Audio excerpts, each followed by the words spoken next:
ആസ്തി വിവരങ്ങൾ മറച്ചുവെച്ചെന്ന UDFന്റെ പരാതിയെ തുടർന്ന് BJP സംസ്ഥാന അധ്യക്ഷൻ രാജീവ് ചന്ദ്രശേഖറിന്റെ നേമത്തെ നാമനിർദ്ദേശ പത്രിക പരിഗണിക്കുന്നത് മാറ്റിവെച്ചിരുന്നു. എന്നാൽ ആ പരാതി ഇപ്പോൾ തള്ളിയിരിക്കുകയാണ്. UDF ആണ് പരാതി നൽകിയത്. എന്തായാലും അദ്ദേഹത്തിന്റെ പത്രിക ഇപ്പോൾ സ്വീകരിച്ചിരിക്കുകയാണ്. അവസാനം പരിഗണിക്കാമെന്നാണ് റിട്ടേണിംഗ് ഓഫീസർ അറിയിച്ചിരുന്നത്. പത്രികയ്ക്കൊപ്പം നൽകിയ സത്യവാങ്മൂലത്തിൽ രാജീവ് ചന്ദ്രശേഖർ ആസ്തി വിവരങ്ങൾ മറച്ചുവെച്ചു എന്നാണ് UDF പരാതി നൽകിയത്. ഇതുമായി ബന്ധപ്പെട്ട് ഇന്നലെ തന്നെ കോൺഗ്രസ് നേതൃത്വം തെരഞ്ഞെടുപ്പ് കമ്മീഷന് പരാതി നൽകുകയും ചെയ്തിരുന്നു.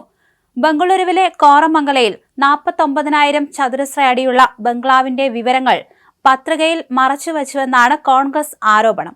കോൺഗ്രസ് ദേശീയ തലത്തിൽ തന്നെ ഇക്കാര്യം ഉന്നയിച്ചതാണ്. 2024 സത്യവാങ്മൂലത്തിൽ ഈ സ്വത്ത് രേഖപ്പെടുത്തിയിട്ടുണ്ടെന്നും തെരഞ്ഞെടുപ്പ് കമ്മീഷനെ തെറ്റിദ്ധരിപ്പിക്കാനുള്ള നീക്കമാണിതെന്നും കോൺഗ്രസ് ആരോപിച്ചു. വിഷയത്തിൽ കമ്മീഷൻ ഇടപെടണമെന്നും നടപടി എടുക്കണമെന്നും കോൺഗ്രസ് ആവശ്യപ്പെട്ടിരുന്നു.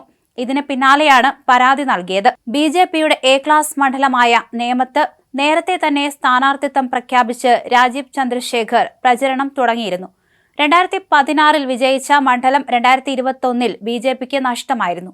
അതേസമയം നാമനിർദ്ദേശ പത്രികയിൽ വീടിന്റെ കാര്യം മറച്ചുവെച്ചുവെന്ന കോൺഗ്രസ് ആരോപണത്തിനെതിരെ BJP സംസ്ഥാന അധ്യക്ഷനും നേമത്തെ BJP സ്ഥാനാർത്ഥിയുമായ രാജീവ് ചന്ദ്രശേഖർ രംഗത്ത് വന്നു. കോൺഗ്രസിന് നട്ടെല്ലുണ്ടെങ്കിൽ കേസ് കൊടുക്കട്ടെ എന്ന് അദ്ദേഹം പറഞ്ഞു. രാജീവ് ചന്ദ്രശേഖർ ബംഗളൂരുവിലെ വീടിന്റെ വിവരം തെരഞ്ഞെടുപ്പ് സത്യവാങ്മൂലത്തിൽ സമർപ്പിച്ചില്ലെന്നാണ് പരാതി നൽകിയത്. കള്ളം പറഞ്ഞ് കോൺഗ്രസ് തെരഞ്ഞെടുപ്പിനെ നേരിടരുതെന്ന് അദ്ദേഹം പറഞ്ഞു. ഇറ്റലിയിൽ ജനിച്ച സോണിയാഗാന്ധിയെ പാർട്ടി പ്രസിഡന്റാക്കിയ കോൺഗ്രസ് ആണ് രാജ്യസഭാ തെരഞ്ഞെടുപ്പ് കാലത്ത് തന്നെ വരത്തനെന്ന് വിളിച്ചതെന്നും അദ്ദേഹം പറഞ്ഞു. അതേസമയം കോൺഗ്രസിന്റെ പരാതിയിൽ രാജീവ് ചന്ദ്രശേഖറിന്റെ നോമിനേഷൻ മാറ്റിവെച്ചിരുന്നു. ഇപ്പോൾ അത് സ്വീകരിച്ചിരിക്കുകയാണ്. സത്യവാങ്മൂലത്തിൽ സ്വത്ത് വിവരം മറച്ചുവെച്ചു. 200 കോടി വില വരുന്ന വീടുണ്ടായിട്ടും സ്വന്തമായി വീടില്ലെന്ന് സത്യവാങ്മൂലത്തിൽ കാണിച്ചു എന്നാണ് പരാതി. കരം അടച്ചതിന്റെ റെസീറ്റ് ഉൾപ്പെടെ ചേർത്തായിരുന്നു സ്ഥാനാർത്ഥിയെ അയോഗ്യനാക്കണമെന്നാവശ്യപ്പെട്ടുള്ള പരാതി നൽകിയിരുന്നത്. അതേസമയം രാജീവ് ചന്ദ്രശേഖറിന്റെ ആസ്തി ആരോപണം ഏറ്റെടുക്കാനാകില്ലെന്ന് വിദ്യാഭ്യാസ മന്ത്രിയും CPM സ്ഥാനാർത്ഥിയുമായ V ശിവൻകുട്ടി പ്രതികരിച്ചിരുന്നു. തങ്ങളുടെ കയ്യിൽ തെളിവില്ലെന്നും സാങ്കേതികത്വം പറഞ്ഞ് പത്രിക തള്ളി വാശി തീർക്കാനില്ലെന്നും ശിവൻകുട്ടി പറഞ്ഞിരുന്നു.